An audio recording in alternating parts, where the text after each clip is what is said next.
Shalom, shalom, call Allah, Yahweh, Ba'asham, Yahushai, Ba'asham, Rechak, Wadash. Double honors to the apostles and elders of Great Millstone who rule well. Salutations to the hopeful elect. I preach this truth out of the four corners of the globe. Shalom, shalom. I'm brother Shamaria from the GMS Cleveland branch, man. Basically, I'm just getting into, Jacob's trouble and the things that are to come, prophecy. The things that we look forward to, the things that we have hope and faith in, that we get delivered a salvation and that we get the kingdom, man, that we be crowned for our works. That's the things that we looking forward to. But in order to get there, first we got to go through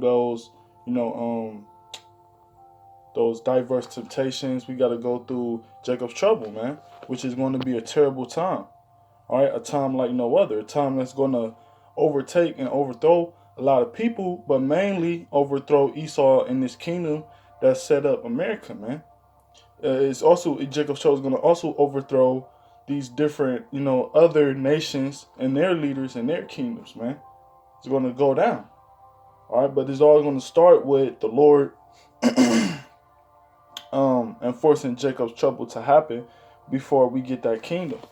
All right, before we get, dominion and rulership over the whole earth.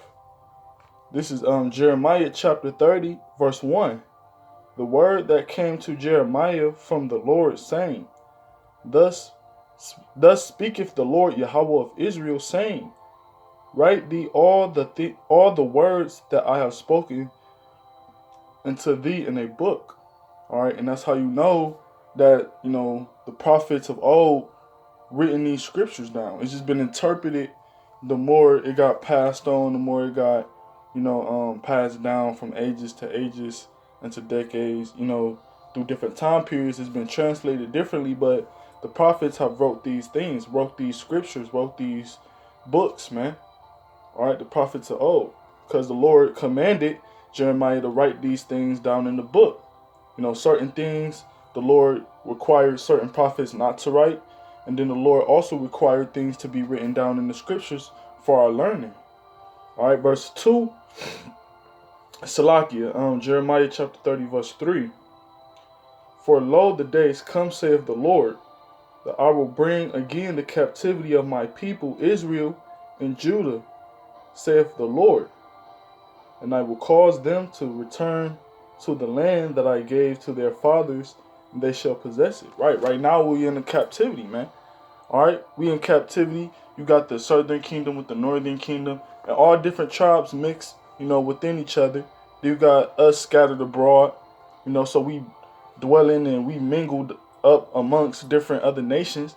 That's why you got certain, Israelites that may look like a Moabite, may look like an Edomite, may look like Ishmael, may look like Elam, may look like a Hamite, because you got Jake in the midst of all these different nations, because we were scattered, man. We were scattered amongst these different nations to serve captivity. All right, and that's what's going on right now. But soon the Lord is going to deliver his elect. All right, the Lord is going to deliver his elect by way of the so-called UFOs, the chariots that the Lord is going to come back on, man. He's going to deliver his elect. And once he delivers his elect, then we're going to get the kingdom, man. All right, we're going to destroy America. All right, we're going to get them Hebrew Edomites up out of them caves. All right, we're going to get the rest of them Edomites that's hiding and, so-called escape death or escape the missiles. And they're going straight into captivity, man. All right, and these are the things that we have faith in because we read the scriptures. All right, we read the scriptures and the Lord gave us the understanding to be able to interpret it and break it down. So we got faith that these things are going to happen, man. All right, it says, I will bring again the captivity of my people Israel and Judah. All right, because you got Judah and Israel, we all in the same captivity together. Usually, this is the first captivity where the whole nation of Israel has been, in that same captivity. It say, saith the Lord, and I will cause them to return to the land that I gave to their fathers, and they shall possess it. All right, that land is talking about Israel, man. We're going to get our holy land back. We're going to be set back in our holy land, which lets you know that the kingdom is going to be here on earth, man. All right, the Lord is going to give us rulership over the elements of the earth. The Lord gonna give us rulership over all you other nations. The Lord gonna give us rulership over the animals, over our women, over our children, over the galaxies, the planets. We finally gonna be in rulership, man. And this is what should motivate you, keep you fervent in the truth, to keep striving, keep enduring, man. All right, if you can endure this situation, I can endure this situation. All right, if I can endure this, the next time I can be ready for this. You know, that's what should keep you going. That's what should keep you add more fuel to your fire, is knowing that you're gonna get the kingdom as a reward, man. Knowing that you're gonna be put back in your holy land and you're gonna possess everything that you ever wanted, everything that you ever needed is gonna be in your possession, man. Knowing that you never gonna go off again. You know, the Lord did say he was gonna write his laws in our inward parts, man. All right, so that we never go off again. This is Jeremiah chapter 31. I'm gonna start at verse 31. It says, "Behold, the days come, saith the Lord, that I will make a new covenant with the house of Israel and with the house of Judah." All right, so once again, the Lord is making a covenant with the whole nation of Israel. All right, southern kingdom and north kingdom. It says, "Not according to the covenant that I made with their fathers in that day, in the day that I took them by the hand to bring them out of the land of Egypt, which my covenant they break, although I was an husband unto them, saith the Lord." Right, so the Lord is making a new covenant with us, a new promise. The Lord is giving us a new, a new deal or new contract to abide by, so to speak, man. All right, not according to the old covenant, not according to the Old Testament, because we broke those laws. You know, we broke those laws. We went off. Okay, it came to a point where the Lord didn't even want us doing animal sacrifices no more, because we was doing it wickedly. We was doing it, we was doing it in vain, man. We wasn't doing it, with a sorrowful, contrite, and sincere spirit, man. So the Lord did away with animal sacrifices. So he made a new covenant, man. All right, because when the Lord brought us out of the land of Egypt, you had the Israelites going off, man, upsetting the Lord. Ungrateful Israelites, complaining to Moses, being ungrateful, talking about they rather go back to Egypt where they ate good, where they were fed and full and things of that nature. So the Lord had to make a new covenant with us, man. All right, by way of Yahushai.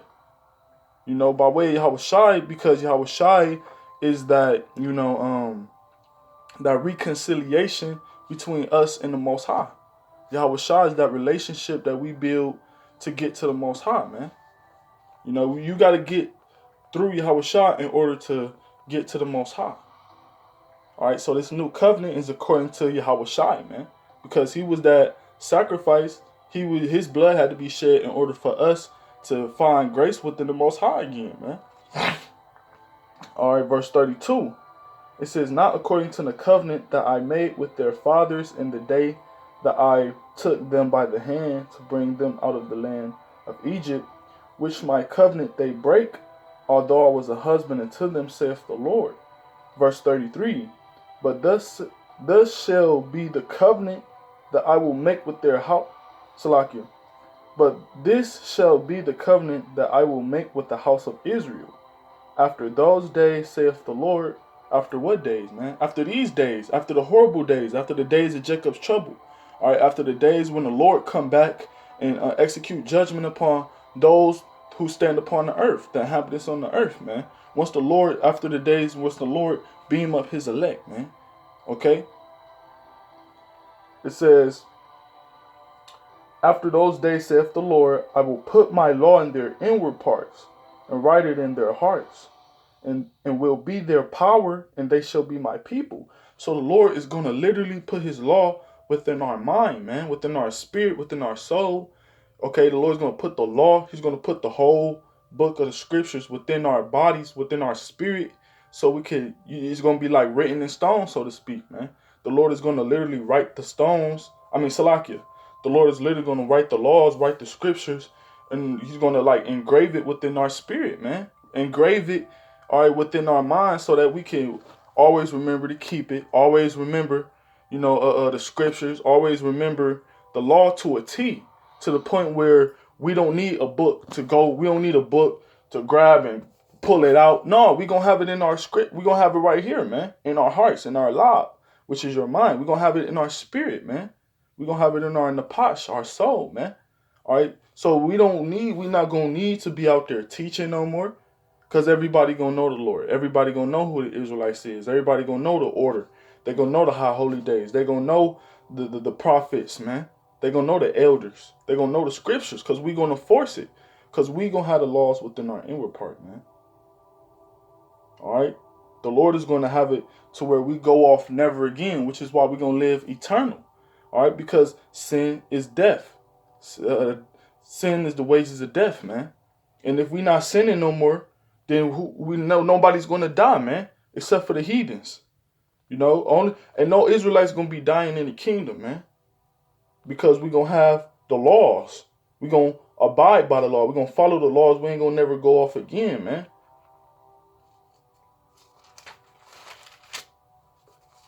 And that's what we fighting for. That's what we striving for, man.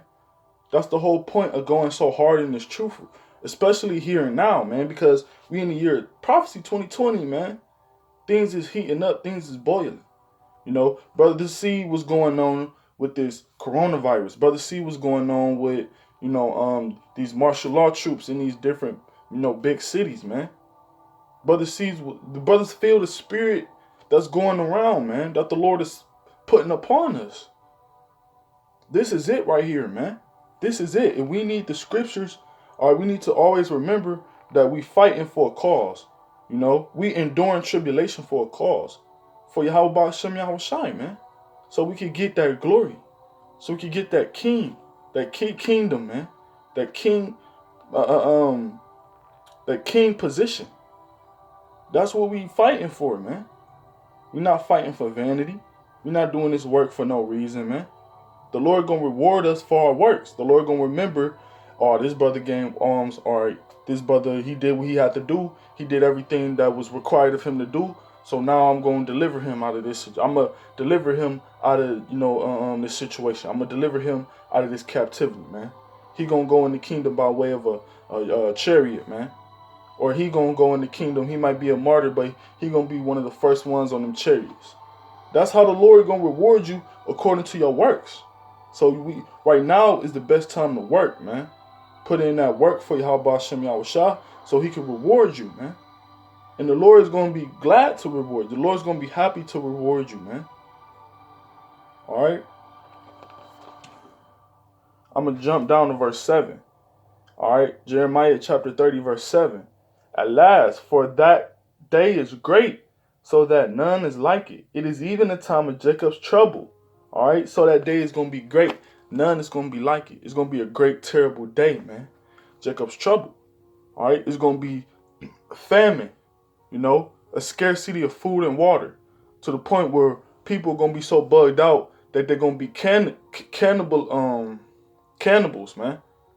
And there's going to be cannibalism going out on here, going around, man, out here, man. All right, you're going to have people literally eating each other. You're going to have the beasts of the field, wild animals, eating people, eating all different types of flesh. It's going to be a field day for these animals out here, man.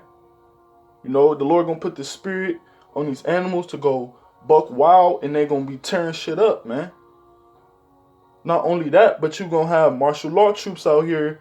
You're gonna have race wars. You're gonna have riots out here. You're gonna have, total chaos, man. It's you can't describe it, man.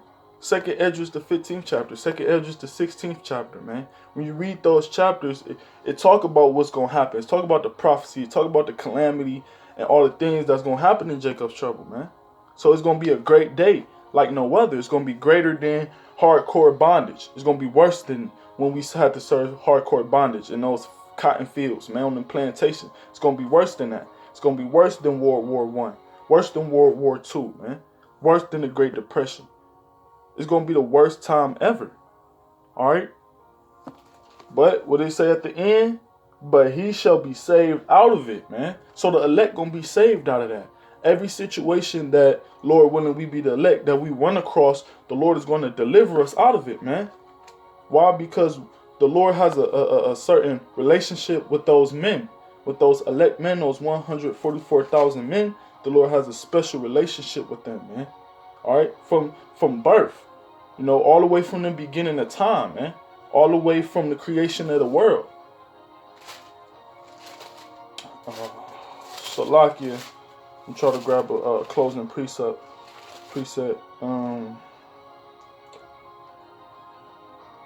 All right, this is Matthew chapter 24, verse 13. But he that shall endure unto the end, the same shall be saved. All right, so you got to endure to the end. To endure means to be hardened. All right, you just got to go through it.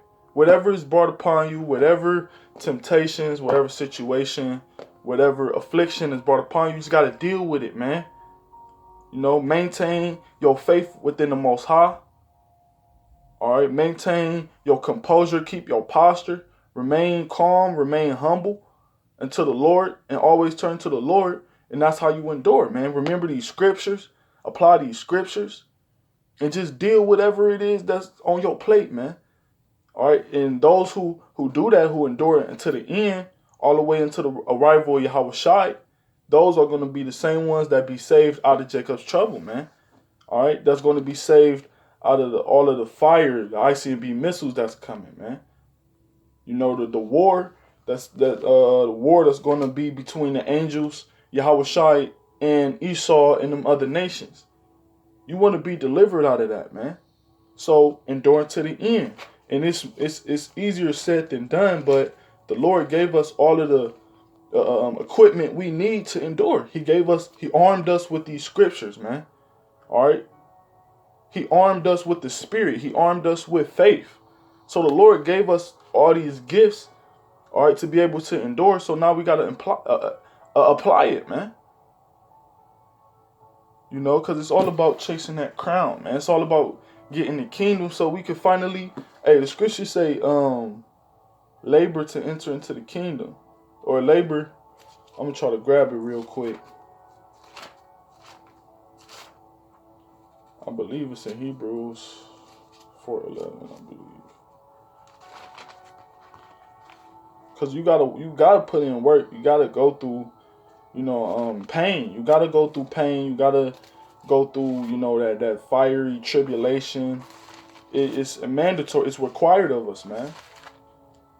We gotta go through that in order to, reap our benefits. In order to get that, that sweetness, the broad places full of good things. That broad place full of good things that's talked about in Esdras the 7th chapter, 2nd Esdras the 7th chapter. All right, this is Hebrews chapter 4. Hebrews chapter 4, verse 11. Let us labor, therefore, to enter into that rest, lest any man fall after the same example of unbelief. So we gotta work, and part of that work is enduring. Part of that work is catching hell, catching affliction, going through temptation, and overcoming it. So that's part of that labor that we got to do in order to enter into our rest. And this place ain't our rest, man. Micah 2:10 let us know this place is not our rest. Okay, the Lord is going to give us our rest, which is the kingdom. So that's what we fighting for, man. Akim, please do not give up, man. It's not time to turn back, man. Do not fall after that same example of unbelief, man. But continue to boost your spirit with fasting. Continue to boost your spirit with alms, with prayer, all right, with fellowshipping with brothers, man. And continuing with this work of the Lord, man. All right, so with that, I'm going to close out giving all praises to Yahweh, Ba'ashem Yahweh Shai, Ba'ashem Chak Double honors to our apostles and elders of Great Millstone. Shalom, Wafla Babal.